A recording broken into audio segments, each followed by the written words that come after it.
Hi, Facebook world. It's Hello. Brandy and Shannon. Tuesday. Thriving with Tuesdays. Tuesdays with thriving. Oh, that was not a good start. Yeah.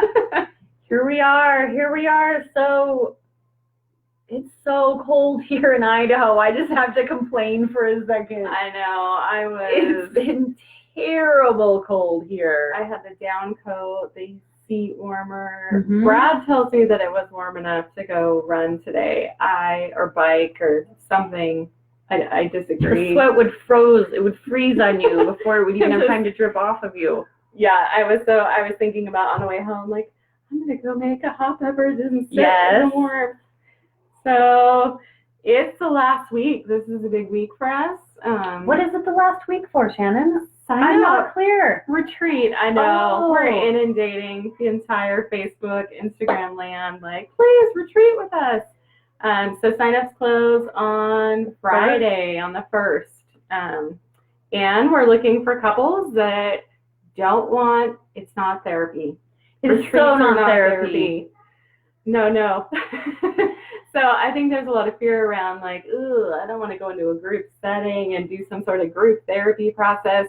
That is not what is happening. No. Retreats are a way for you to be able to carve 2 days where you are focused on your relationship, but you do it in a way where we're giving you specific talking points, and then we send you out. So we meet as a group, and then you go and you talk through the different points. With your person, exercises. not with other people's person. Right. You can say, with you and your person. Brandy, I want you to come with me. Or you can be like, nope, don't want anyone. Don't. Our last retreat, I don't think anyone ever wanted us to chat with.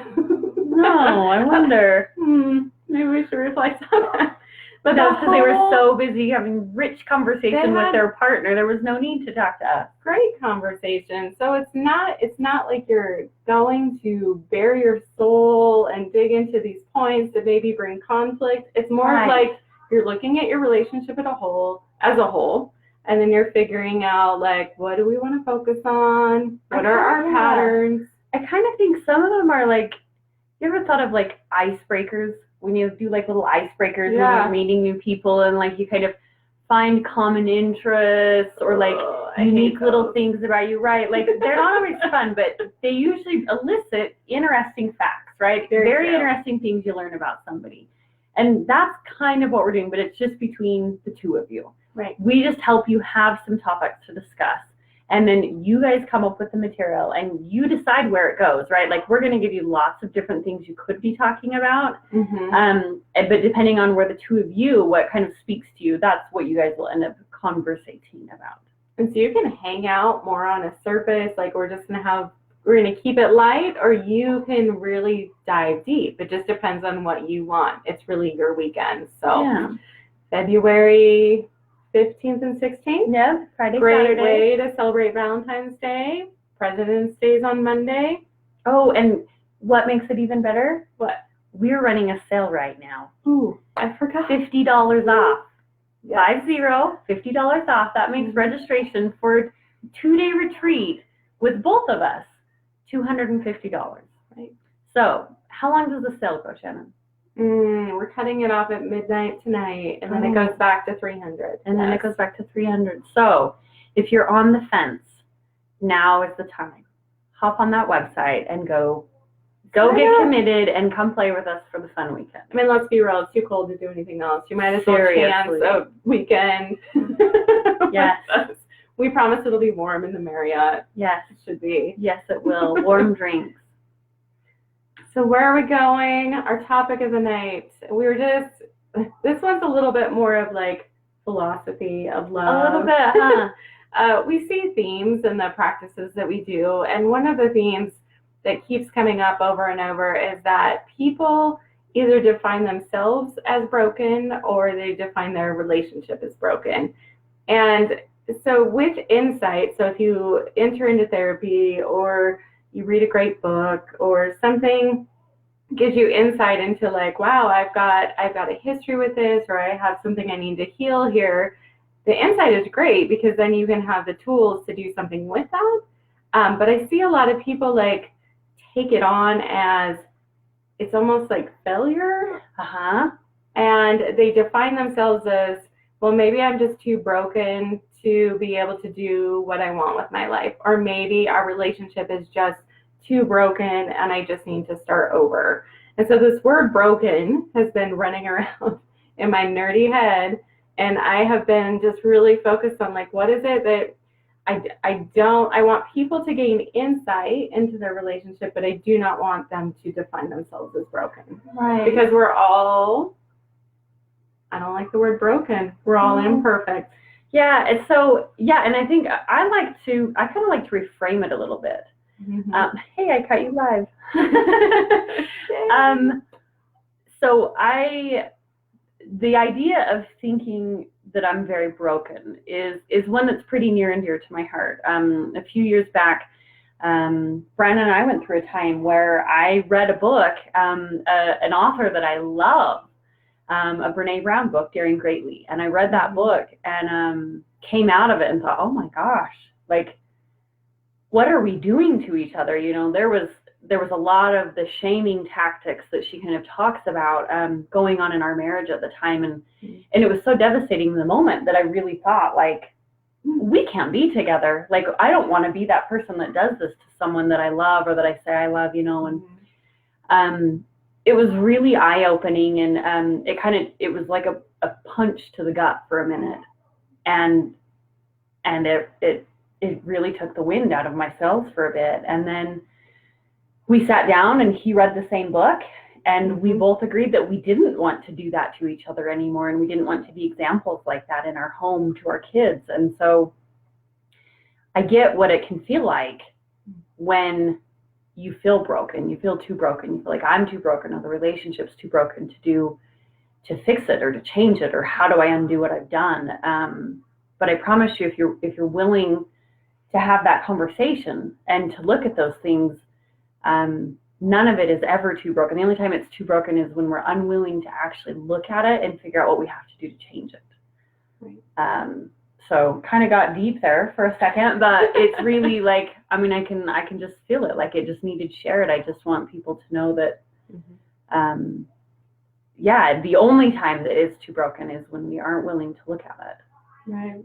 The unwillingness to look at it, or how scary it is to dive in to change it. Yeah. And so that's one of the big things I see is if we're going to change, especially in relationships, something that we know has been destructive. Yeah. I have to trust that my partner is going to work on this and that I am going to really work on it too. And so if you spend a lot of time sitting and saying like, you will never be able to XYZ, or I will never be able to not do this, you stay stuck. And so I know that, you know, I'll sit across from people all day long and think like, oh, if you could only see what I see, right. Like I see such amazing potential here, and I can see you really connecting, but I know it's scary to come out from around that wall and trust that you can do something different.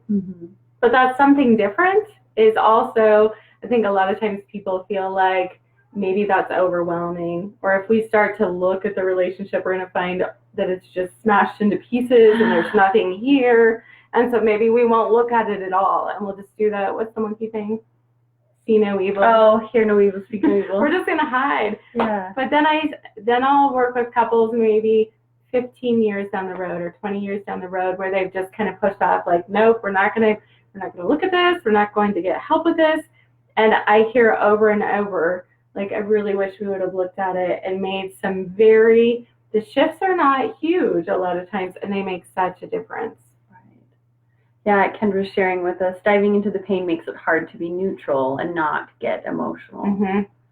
Yeah, and it is emotional. I think diving into the pain and that's where sometimes, you know, we come in is we can help you be able to sit with that and understand, like, where is this triggering me? Why does it escalate? One of my favorite couples right now calls it the crazy cycle. Why does it escalate into the crazy cycle when we try to do this?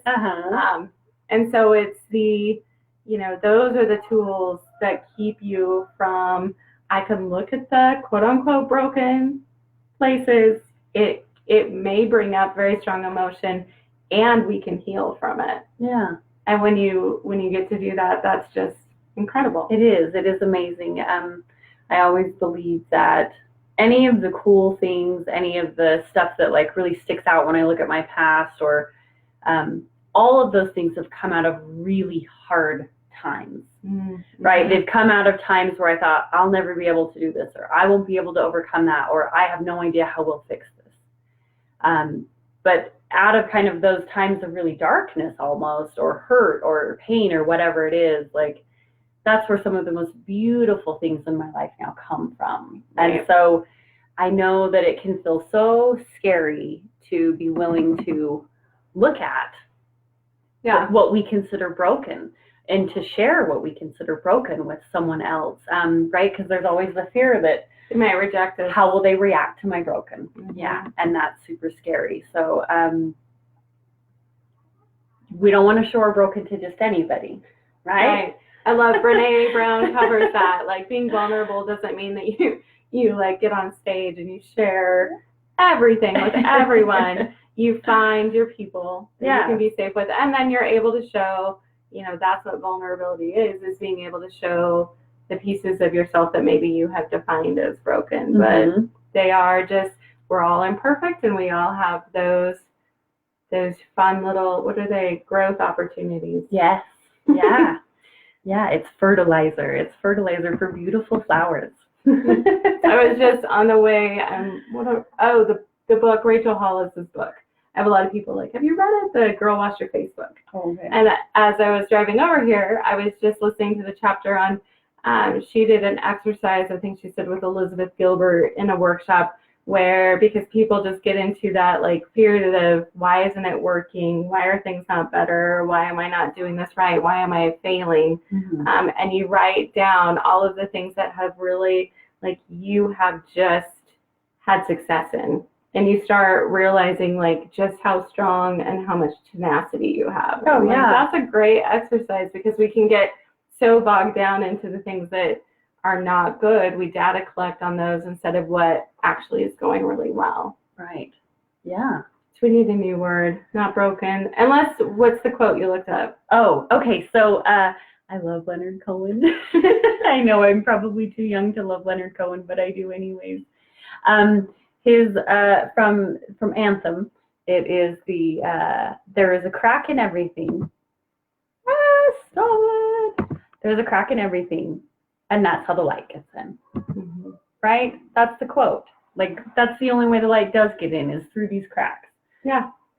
Yeah, I always think about, like, vulnerability isn't exactly what you think of when you see, like, the movie Stepford Wives or something. Like, you have to have your days where something is going, or you're showing pieces of yourself that isn't perfect, and that's where we connect. That's the connection piece. Right. And if anything, if tonight all we can do is try to at least normalize more that everybody has their cracks. Right? I don't care what the Facebook feed looks like. We all have our cracks.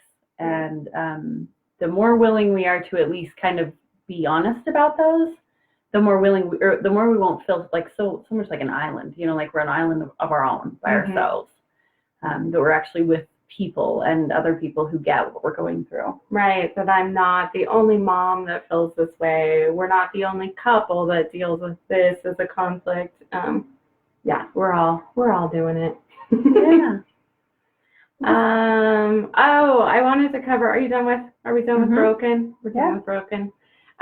We had a few people reach out this week and ask if they could attend a retreat as individuals. So we really sat down and chatted through that. And we realized that all of our material is really focused on insight into self. And then, during the breakouts, we want you to share that with your partner. But if you wanted to come as an individual, you can sure do your pieces of it and then take and share at home. So if you have someone who isn't ready to come or can't join us, we would love to have individuals as well. Yeah. I think, we kind of reviewed everything to make sure that this was still something that would be really viable for an individual to come. And ultimately, that's kind of always been our approach, was the only thing I have control over is me. and how I react and respond to things. And the only thing you have control over is you and how you react and respond to things. And so that's how all the work that we've built is the more I know about me and the more I understand about how I work and how I tick, and if I'm willing to share that with you, you and I will be able to communicate better and interact better, and we'll have a better understanding of kind of what's going on within the relationship. And so, so as an individual, you could come and totally gain, I think, some pretty great insight. And either Shannon or I would be able to sit and visit with you if you kind of wanted to brainstorm a little bit, or, you know, if we have multiple individuals and you were so inclined to do that, you sure could pair up that way. But we will find a way to make it work. Well, that's what we do. That's what I do. I'm a MacGyver. Yes, that's what. So reduced rate is on the website for that. Yeah. So anyone is welcome. We're excited. And only, what is it, Tuesday? 3 more days to register. But tonight would be the cheaper. Yeah, tonight before midnight would give you the very best deal there is. Yeah. So our website, thethriving-relationship.com /IF retreat. It's also in this post in the link. Somehow magically it'll be there because I put it there. And go check it out and get registered and join us right after Valentine's Day here in Idaho Falls for a fun retreat. Long weekend. Yeah. All right. Until next weekend. Nope. Next Tuesday, I mean. Tuesday. We'll see you in a week. Bye, everybody.